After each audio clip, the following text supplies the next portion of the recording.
है। हालांकि हमारे सहयोगी आनंद बता रहे हैं कि आरकेपुरम में हालात थोड़े ठीक हैं, लेकिन जो दिल्ली के अलग अलग इलाके हैं, कई इलाके ऐसे हैं जो अभी भी रेड जोन में हैं। सिर्फ दिल्ली ही नहीं, एनसीआर में भी हालात बिगड़े हुए हैं। अगर हम बात करें नोएडा की, हम बात करें गाजियाबाद की, तो दो तस्वीरें इस वक्त हम आपको दिखा रहे हैं। आप देखिए, दो तस्वीरें नोएडा और गाजियाबाद की तस्वीरें, जहां पर हालात किस कदर हैं। प्रदूषण ने लोगों का जीना दूभर कर दिया है।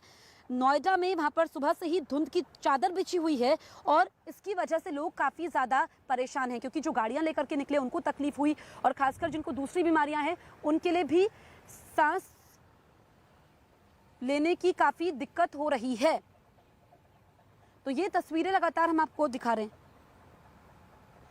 अगर हम बात करें रोहतक की, तो दिल्ली के नज़दीक रोहतक में भी हालात काफ़ी ज़्यादा खराब हैं। और देखिए कि रोहतक में प्रदूषण काफ़ी ज़्यादा बढ़ चुका है, दिन में अंधेरा छाया हुआ है। तस्वीरें हम लगातार आपको दिखा रहे हैं।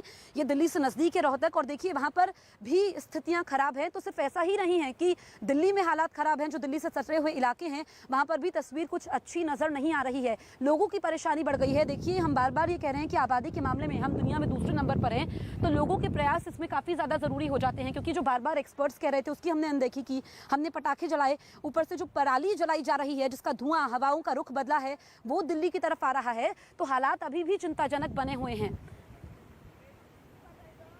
प्रदूषण तो बहुत हो रहा है जी। फिर ये प्रदूषण बम पटाखा का हो रहा है, बहुत ज़्यादा हो रहा है। 2-3 दिन से तो दिवाली के बाद ज़्यादा हुआ है। क्या कारण?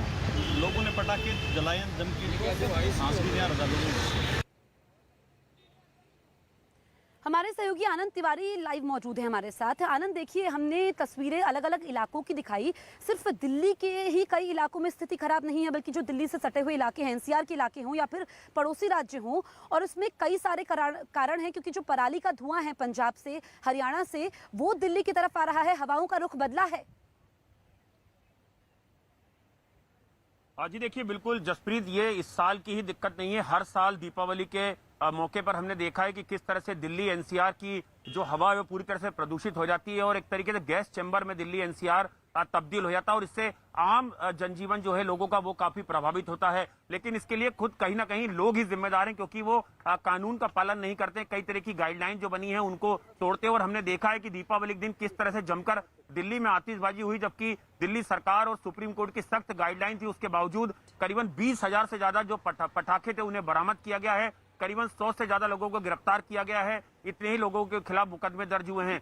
तो ये तस्वीर बताती है कि किस तरह से लोगों ने खुद ही जागरूक नहीं हुए, और उसका खामियाजा भी लोगों को भुगतना पड़ रहा है। कई तरह की स्वास्थ्य समस्याएं लोगों को आ रही हैं, चाहे आंखों में जलन की बात हो, या खराश हो, या खांसी की दिक्कतें हों।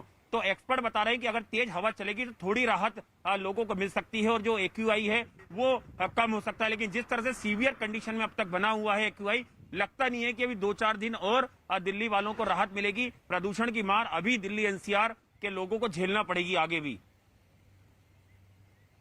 बिल्कुल आनंद, बहुत ज़रूरी बात आपने बताई है। देखिए, जो आनंद बात बता रहे हैं उसी को आगे बढ़ाते हुए, क्योंकि डॉक्टरों ने भी चेतावनी दी है कि प्रदूषण का बढ़ा हुआ स्तर बेहद हानिकारक है। जो बुजुर्ग हैं, घर में बच्चे हैं, या फिर जिनको सांस लेने में तकलीफ है, उनके लिए परेशानी ज़्यादा बढ़ जाती है। और समझिए, डॉक्टर्स ये कह रहे हैं कि अगर इस तरीके से प्रदूषण ऐसा ही गंभीर श्रेणी में रहेगा तो फिर कोरोना के मामले भी बढ़ सकते हैं।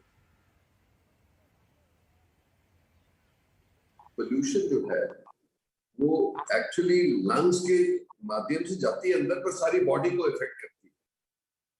तो आप देखेंगे जिनको फेफड़ों की बीमारी पहले से है, जैसे अस्थमा है या आईएलडी है या पुराना टीबी है या डैमेज हुआ हुआ लंग, उनके लिए तो सबसे भयंकर बात है, क्योंकि वो अस्थमा या आईएलडी को प्रेसिपिटेट करती है।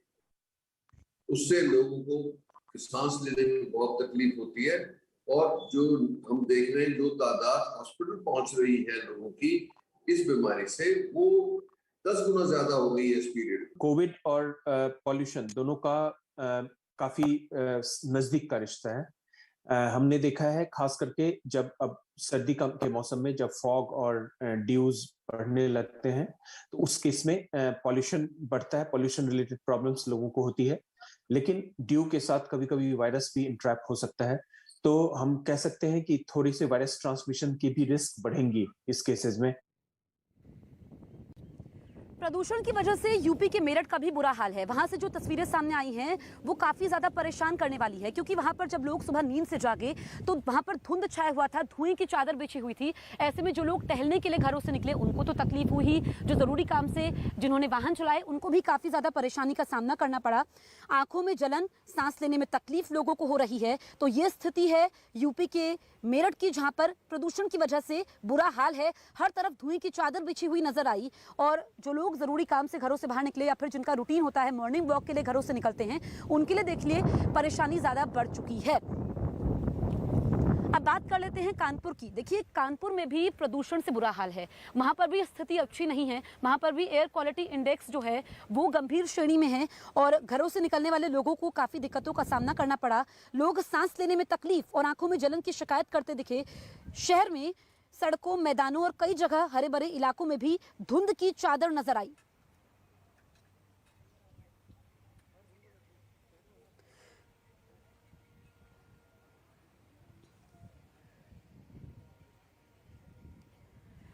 तो देखिए स्थिति काफी ज्यादा चिंताजनक है और जो दिल्ली एनसीआर में प्रदूषण बढ़ा है इस पर पर्यावरणविदों ने चिंता जाहिर की है। उन्होंने कहा कि जो दिल्ली में निर्माण कार्य हो रहा है, लापरवाही से हो रहा है, ये भी प्रदूषण का एक बड़ा कारण है।